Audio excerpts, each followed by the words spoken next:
Tiago, acho que a minha primeira questão vem de uma curiosidade e um interesse em querer saber quais foram influências importantes nessa sua estreia. Eu sei que não é necessariamente uma estreia como diretor, mas é a sua primeira, digamos, aventura em um projeto de ficção em longa-metragem. E como ator, você tem uma filmografia extraordinária e já trabalhou com nomes como a Laís Bodansky, o Fernando Meirelles, o Sérgio Bianchi, a Suzana Amaral. Então, tem muita curiosidade de saber se dessas experiências que o senhor teve como intérprete, quais foram aquelas que, de certa forma, é, foram importantes, foram experiências que, inclusive, o senhor resgatou para agora exercer essa função como um diretor, né? Um agente atrás das câmeras. Olha, eu tive a sorte de trabalhar com grandes nomes do cinema brasileiro, né, e internacional. Então, todos acabaram se tornando referências importantes para mim, desde a Laís, a Suzana. Imagina, a Suzana, quando eu era criança, eu vi A Hora da Estrela. Jamais imaginei que um dia eu fosse trabalhar com Suzana Amaral. A Laís Bodansky é uma escola de cinema moderna, recente, que eu vi, que eu comecei junto ali também no Bicho de Sete Cabeças, fazendo, fruto de uma geração de retomada do cinema brasileiro, que também me dá boas referências, né? O Fernando Meirelles é esse grande ator, o Tony Scott, do Chamas da Vingança, do Men on Fire, é também um grande diretor internacional. Ou seja, para onde eu me viro nessas minhas experiências, né, dentro do cinema, eu sempre tive boas referências assim para que eu aprendesse. E eu sempre estive muito atento a todos eles, para que eles contribuíssem na minha formação, né? Então, para mim é uma honra assim. Quando eu venho com o meu filme, eu trago com certeza a bagagem de todas essas experiências.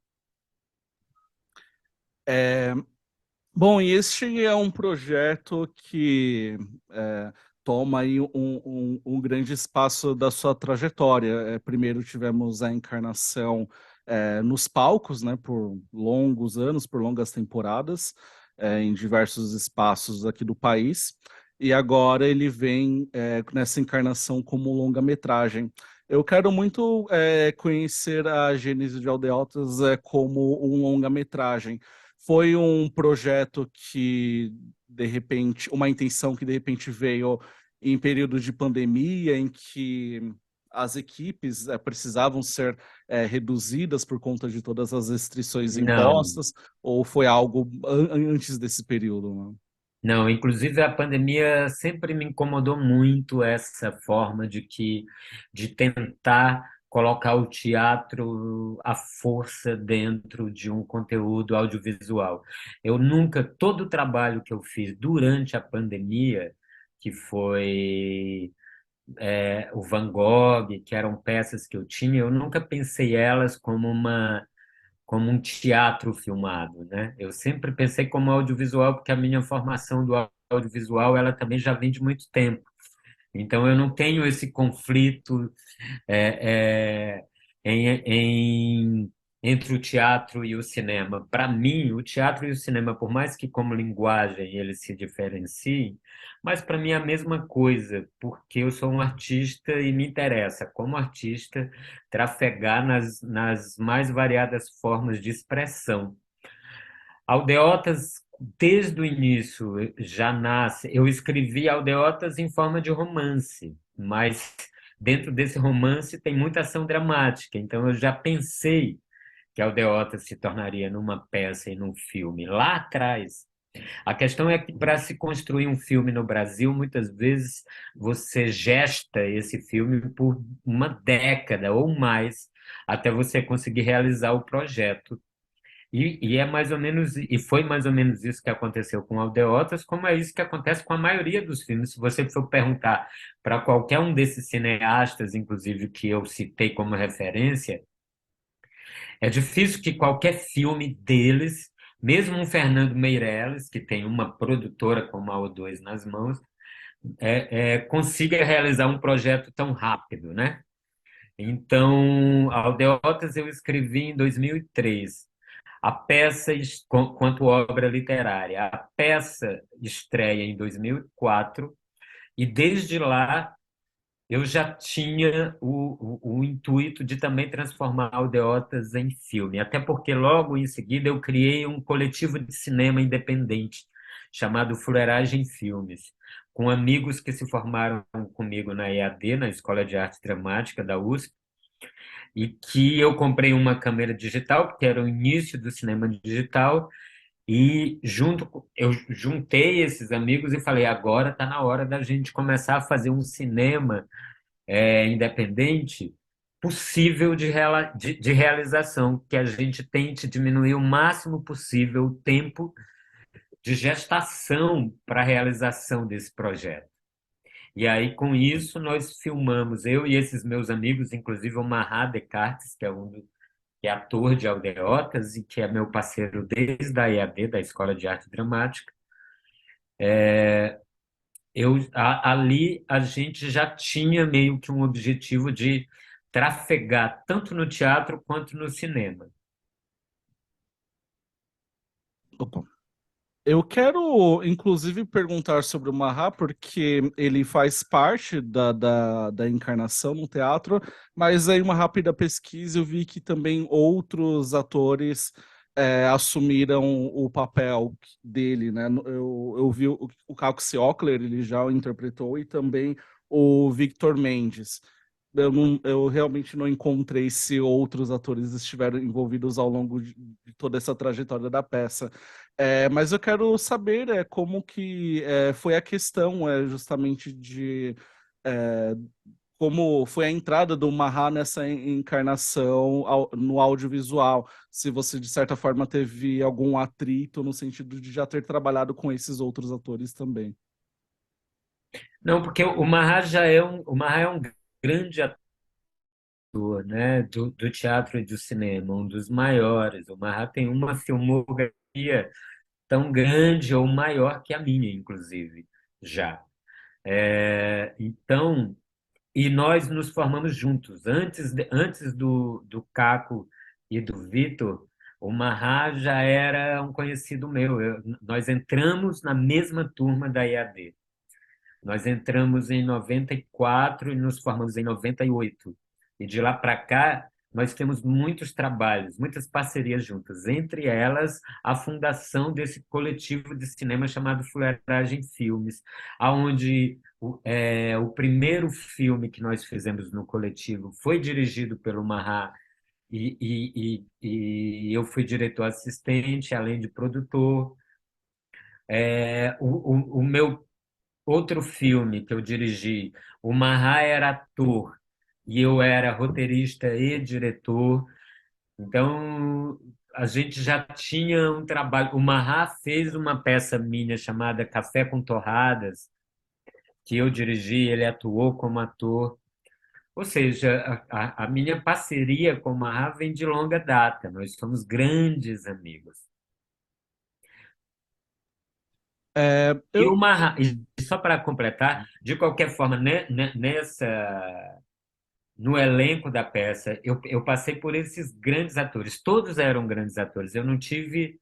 Claro que eu tive dificuldade em ter que escolher entre os três, evidentemente, mas o Marra vinha desde o início da peça. Então, o Marra tinha um pouco já esse lugar dentro da trajetória de Aldeotas, mais que os outros, assim. Mas os outros são grandes atores e parceiros que eu amo muito.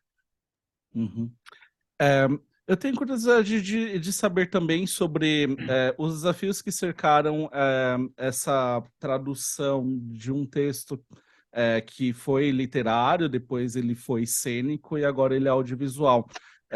O senhor apontou muito como uma dificuldade a questão do tempo, né, de gestação que é preciso, né, para qualquer diretor conseguir viabilizar e concretizar o seu projeto de cinema.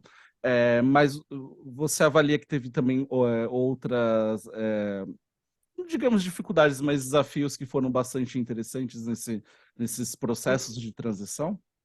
Os desafios maiores foram os de, de orçamento mesmo, assim, né? De conseguir entender como colocar Aldeotas dentro de uma condição, Aldeotas filme, dentro de uma condição material viável para construir o filme, criar linguagem com isso e realizar um projeto artístico, que é a mesma dificuldade que se tem também com o teatro, cada vez que você vai botar uma peça em cartaz, né?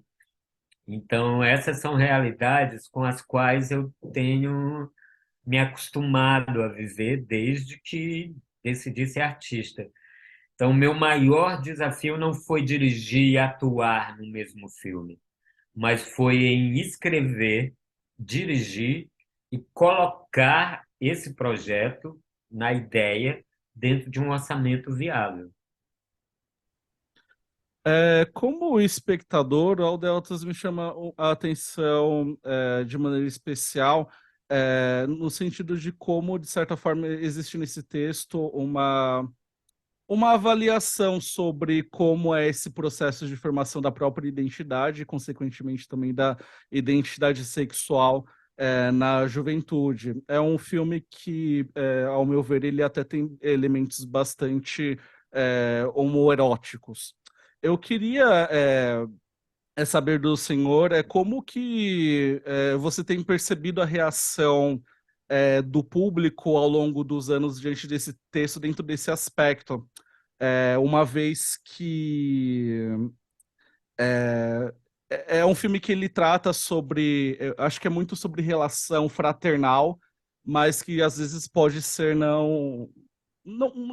digamos, não pode ser, pode ser percebida, assim, sobretudo pelo público masculino, de maneiras diferentes. Afinal de contas, a gente vive em uma sociedade muito preconceituosa, muito conservadora, na maneira como essas relações fraternais às vezes até deixam de ser explicitadas, né? Não sei se eu me fiz muito É, claro nesse devaneio. sim, sim. Aldeotas é um filme que fala sobre o afeto e a amizade, né? Afeto e amizade estão para além de gênero. É uma coisa que extrapola esses conceitos. E como nós vivemos numa ilusão de gênero heterossexual dominante como a ordem vigente, Aldeotas com certeza mexe com esse masculino preconceituoso, esse masculino que se sente senhor da heteronormatividade como linha social, né? E aí é proposital, sim, que isso se quebre, até porque isso não é real, isso é cafona, inclusive. Essa posse sobre o gênero heteronormativo é uma coisa tão decadente e triste de se ver ainda quando você vê homens héteros normativos ainda nessa defesa dessa masculinidade como régia que me dá muita pena de ver esse discurso. E esse discurso é fruto, inclusive, se fortaleceu muito nesse governo anterior, que é um governo machista, misógino, e é, que trata o mundo a partir dessa ficção da heteronormatividade. Então, construir outras ficções que, de fato, quebrem com essa pseudo-realidade e essa pseudo-verdade do hétero é muito importante, né? E Aldeotas, em algum lugar, ele faz isso sem ser, sem querer se tornar um novo gênero e só abrindo espaço para a liberdade da diversidade que somos todos, assim. Então, ter dois amigos sensíveis, masculinos, conversando e vivenciando a, a, a vida é mais importante do que qualquer normativa. Concordo em absoluta. Gero, eu vou encerrar, mas antes não quero apressar muitos passos, mas tenho desejo de saber se, agora com essa experiência em ficção e longa-metragem, se o teremos aí em outros projetos também como diretor, se há algo já no seu norte, ou como que serão os próximos Sim, passos. sim, sim. Tem um novo filme aí para acontecer, que também é roteiro meu, é fruto de uma peça que eu escrevi e que eu quero adaptar para o cinema e que é o meu próximo projeto. E logo em seguida tem agora como ator um outro filme que eu vou fazer que chama Saudosa Maloca, que é em homenagem ao Adoniran Barbosa. Esse eu faço como ator, né? Esse eu já vou entrar agora em produção a partir de dezembro. Aliás, eu já estou nessa produção, mas esse é como ator. Agora, como diretor, pode esperar que vem coisa nova aí, já já. Ah, maravilha. Bom, eu agradeço a disponibilidade pela entrevista, parabéns por Aldenotas e desejo também sucesso com o lançamento comercial. Vai ser na Obrigado. próxima quinta-feira, né? Dia 10, não, desculpa, não estamos. Do dia 17, é isso? A estreia, o lançamento? Aqui eu estou em Fortaleza agora Ah, ok. lançando o filme na minha cidade, né? Uhum, Amanhã tem uma pré-estreia aqui, aí dia 10 o filme estreia só aqui em Fortaleza, uhum, mas a partir do dia 17 é a estreia nacional do filme. maravilha. Foi um prazer a conversa e até uma próxima. Muito obrigado. Tchau, até uma próxima. Boa sorte. Tchau, um abraço.